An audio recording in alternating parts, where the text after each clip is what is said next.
Hello there! Join us in this video for our final leg from Cape York to Darwin, where somewhat regretfully we'll wrap up our Aussie sailing adventure.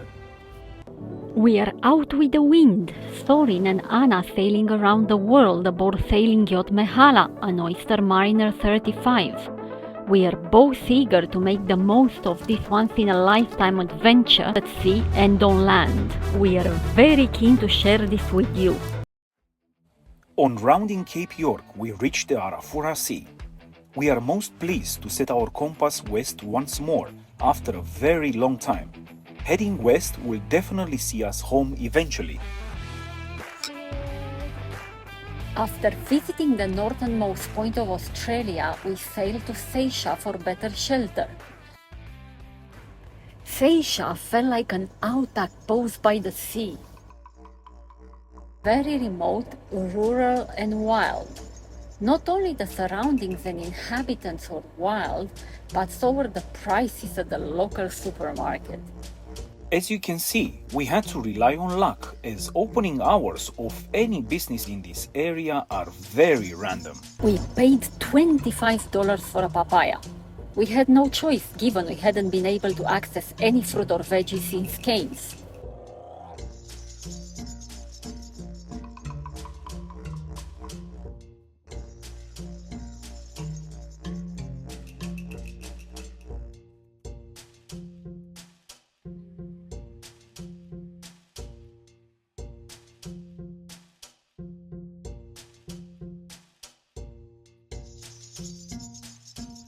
We are in Seisia, Northern Territory settlement, and we've been walking like forever from over there, somewhere in the distance, for a drink. There aren't that many places around where you can have a drink. I mean, I think this is the only one, so we're marching on.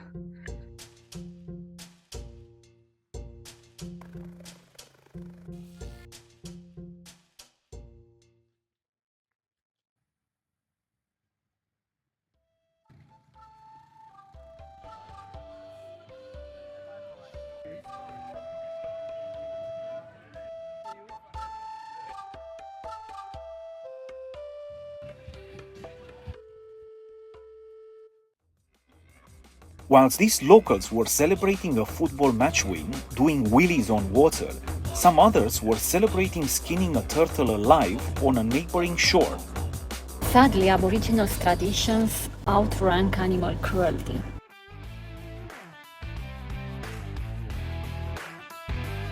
Being Aboriginal land beyond Seisia, it is not advisable to make landfall without obtaining prior written approval.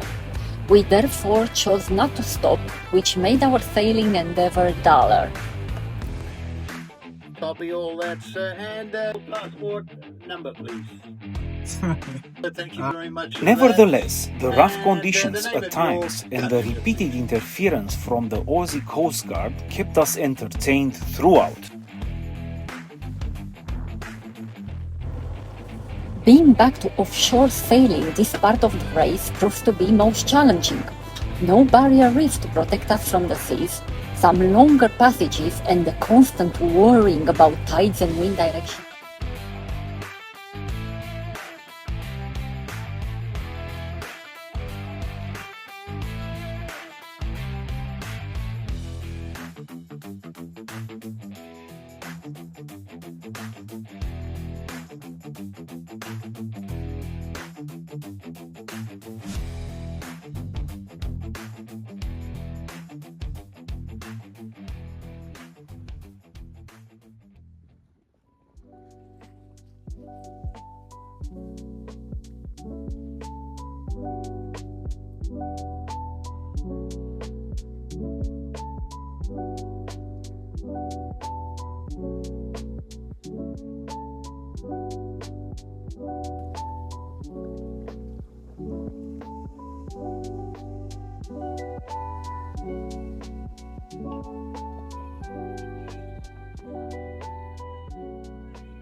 As we were approaching the Cumberland Strait, the weather and seas worsened to the point where, We came to find out later, our autopilot went on his rebellious rant again. Luckily, my captain is always on the ball. As soon as he discovers the breakage during his regular equipment checks, he went on a tireless fixing mission. Not only our steering was affected by the intense weather, this poor seabird that we named Compañero took shelter on Mehalah's deck, doing what birds are good at, except for flying, of course.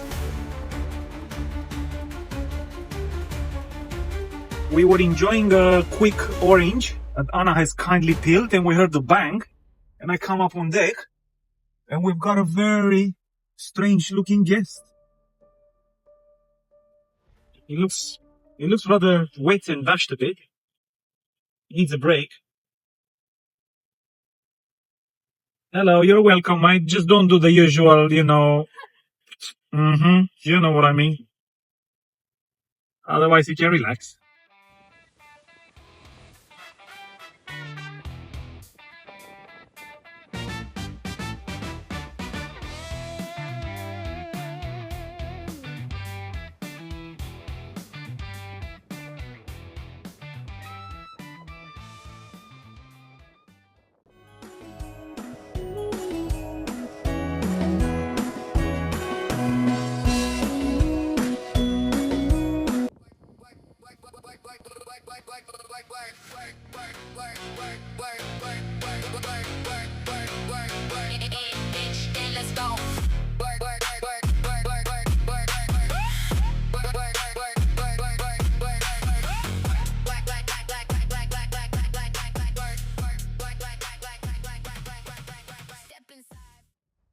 It's Sunday, it's early in the morning, and we're celebrating some nice rain. Since Cairns, where we had a lot of rain, everyday rain. And now here, just a few drops of rain, very welcome for a very salty boat and salty people on the boat. Haha. And our deck full of birds. That's your friend.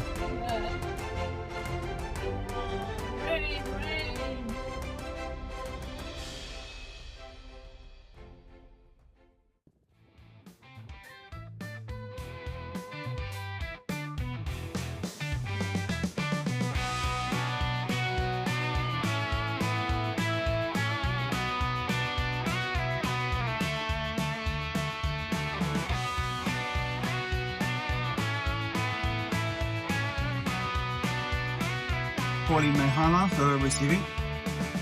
Mehalah, this is Protocol 33. Can we chat to you on channel 72, please? Channel 72.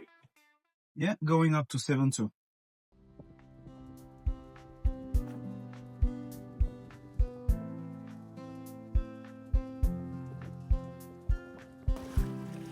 We picked up the anchor about an hour ago, and we're gliding on these absolutely flat, beautiful seas. We've got full sails because we can. We've got anything between 9.8 and 10 to 13, 15 knots of wind coming and going. Is getting hot or very hot or just hot for me. For Ana, it's just pleasant. Hello there. We had a visit from Border Force this morning, an aircraft flying very low over us. We had a nice chat. They're usually nice and friendly. And here we are on our way to Darwin in these glassy, beautiful conditions. We're fishing. Ana is into fishing today, big time. Because our fridge is running so very empty. What do we have a lot of in our fridge? What are they? Water.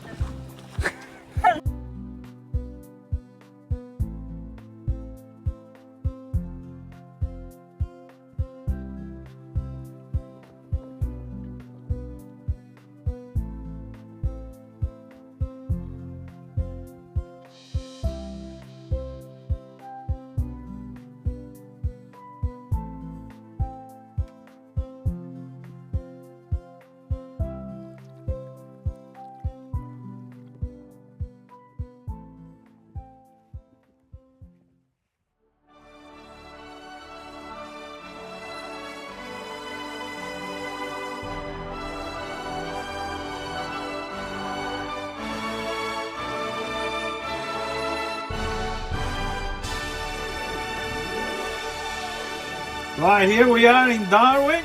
It's very, very hot. So we're celebrating with something very, very cold. Nothing too fancy, but fancy enough for us. And we shall pop this cork in a second and start a party. Party. How long have we sailed to get here? Well, 3 months. 3 For months! 3 months, and we're gonna get 1 bottle of this. That's it. That's just 1 bottle left on the boat. It felt like 3 months or maybe more, but we had only sailed for 2 months in total to reach Darwin.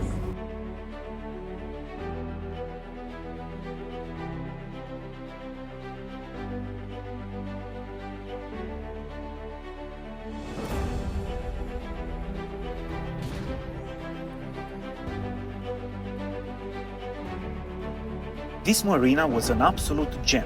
Not only was it perched in the loveliest neighborhood, but it was the cheapest around and was managed by the nicest of guys. With scarce stocks in Northern Territory, we made landfall in Darwin 2 weeks earlier than estimated, just in time to join the 1st of July Territory Day celebrations.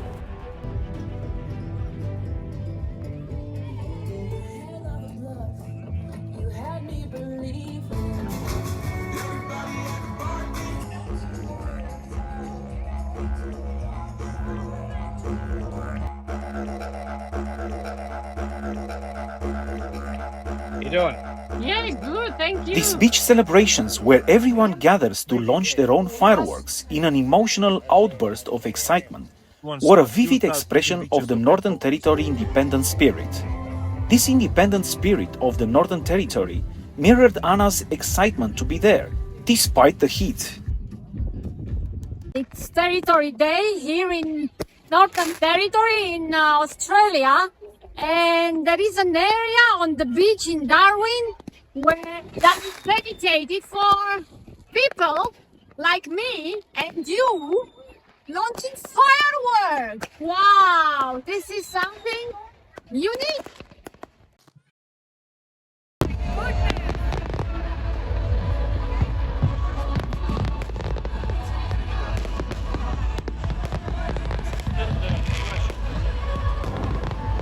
For us, Darwin was not the best Australia has to offer. Not only it was excruciatingly hot in the season that the locals consider winter, but it was a disappointing expression of the failed policy of the Aborigines assimilation imposed by the Australian government for over 50 years. On the flip side, the outdoor cinema in Darwin was the best outdoor cinema we've ever experienced.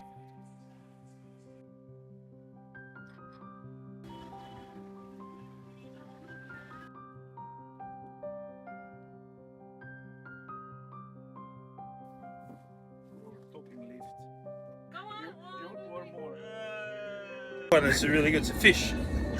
He's got an expandable or full. You can take a picture while I siphon the wine. Yeah, little beer. 7:30 here in Darwin time. Anna is holding the last rope that is holding us into this lock. It will be. Holding us in Aussie. Well, we have one more.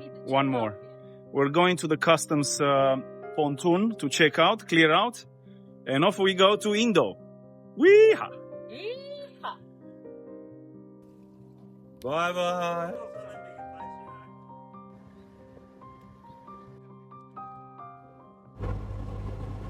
Join us in the next video for the 5-day passage to Sound Lucky, Indonesia.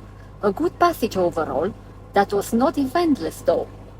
It's 4 o'clock in the morning. We were motoring between 2 islands here, and all of a sudden we lost power. Turned off, the engine went in the water, and look what we found around our propeller. In shark-infested waters, that's the last thing you want to do at night. Dive in to free the prop of this thing. I was going to say something else. Well done. Anyhow, let's go. Thanks for watching our video. If you enjoy this channel, please subscribe, comment, give us the thumbs up and share.